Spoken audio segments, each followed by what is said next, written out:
so much. Very fun. Great ideas. We do appreciate it. Thank you. Thank you. Thank you. Speaking Happy of Halloween. You too. Speaking of Halloween and planning your costume, let's send it over to Mark with our next guest. Hi, Mark. I'm sorry, I need a half an hour with Neil Adams and Jamie Newbold here.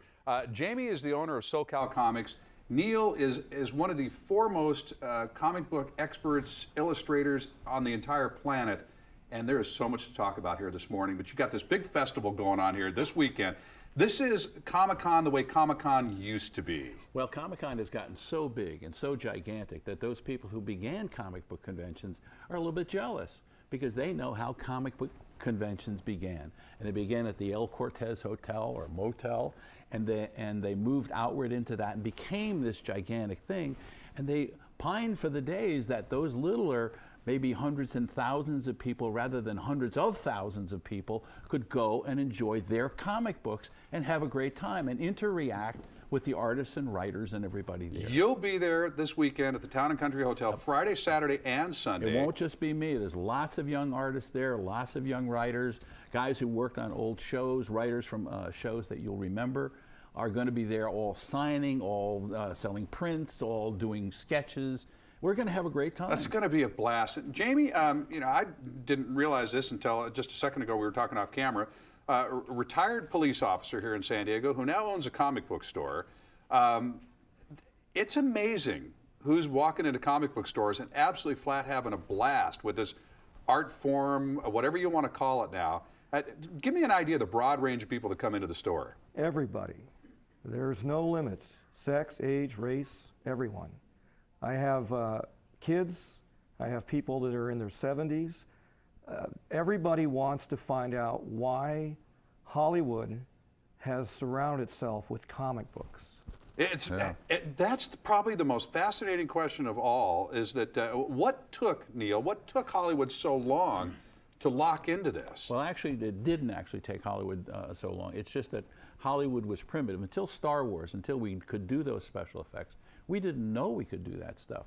So Hollywood treated it as pop art. And really, remember the old Batman television show? Well, we were going to talk about this. Let's jump into it now, because I remember, you know, Adam West and Burt Ward. Wonderful show. It was wonderful. It was very campy, but that was not anywhere close to what Batman was originally supposed to be. And every kid in America knew it. So when I went to my editor at DC Comics as the show was kind of ending, and I said, you know, I'd like to draw Batman. He said, really, get out of my office. And I said, went down the hall to another editor, and he said, well, you can do Brave and Bold. I got Batman in Brave and Bold. So I started to do that, and I turned Batman back into what he originally was. Not that cartoon, campy character. Which you have nothing against. Which I love that about you. I love that show. But when Jill St. John said, jumped into a cyclotron, and Batman said, what a way to go, I thought, perhaps this was not exactly the Batman we were looking for. So the brooding character. Now, if we can get a shot of the board over here, and I'll give the director a chance to get on this, because what we're going to do is just talk about just the wide variety of your work and the progressions here. And as soon as that shot pops up, we'll go ahead and take it. Okay, there it is. Let's start with the top. If we can pan up just a little bit. Okay, there we go. That was the reintroduction of the Joker. The Joker had been absent for about 5 or 6 years, and he was sort of a cartoony character, like on the television show with Cesar Romero, still leaving his mustache under the makeup. Right. Okay. We reintroduced the Joker as a much more deadly character, which led to, obviously, the movie. And an Academy Award-winning performance in a movie. Exactly. Yeah. Come on down. So we have Green Lantern, Green Arrow, which, of course, on the left-hand side, was the introduction of more serious topics in comic books. There was a comics code. We realized the comics code had to go, and we talked about drug addiction, which was very dramatic, very radical for comic books. But everybody realized it's a child's medium and a teenager's medium and an adult medium. We should be talking about these things. And that's the first comic book that did We it. had Superman over there. Superman is the iconic, of course, Superman that we sort of reintroduce every decade or so and let people know what he's doing. What saved the X-Men franchise down here on the bottom? What saved the X-Men franchise is that they were passing it out to everybody there and nobody cared about it. And I went into Stan Lee and I said, Stan, I'd like to do a comic book for you. I know I'm working for DC Comics. And Stan said, what do you want to work on? And I said, you know, what's your worst selling title? And he said, the X-Men, we're going to cancel it in 2 issues. Oh my gosh. I said, okay, I'll work on the X-Men. And Stan said, well, why you want to do that? And I said, well, Stan, you probably won't pay any attention to me with what I do on the X-Men. 11 issues later, they canceled it, and then they immediately brought it back. And it's, again, Hollywood has picked up on this as an amazing franchise that we all look forward to. Jamie, it's amazing how progressive comic books have become here and how they deal with this variety of serious topics while still having fun and being engaging. And this is, we do the best comics in the world, as Neil was telling me. All over the world. I mean, people know this.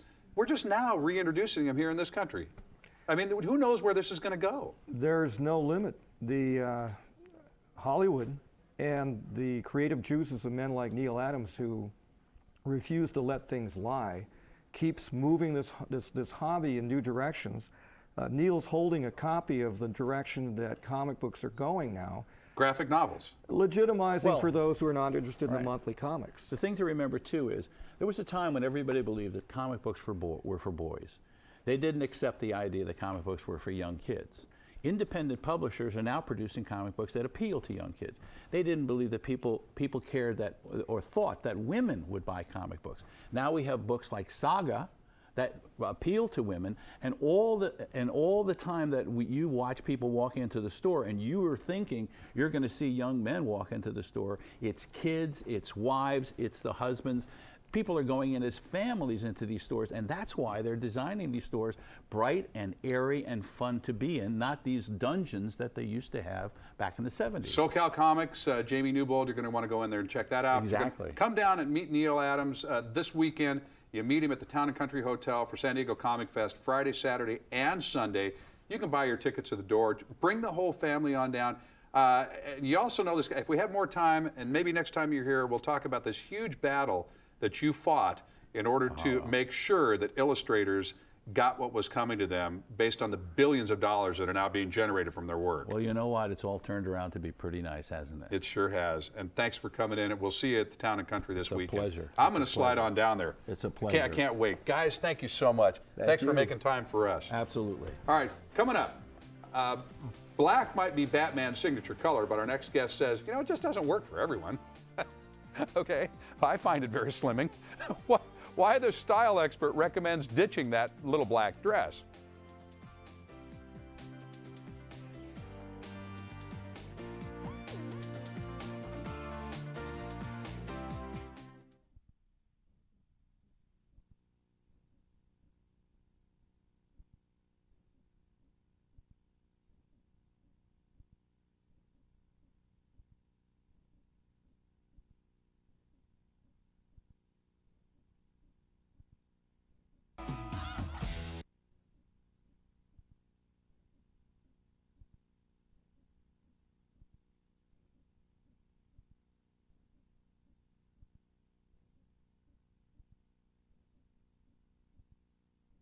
To do this.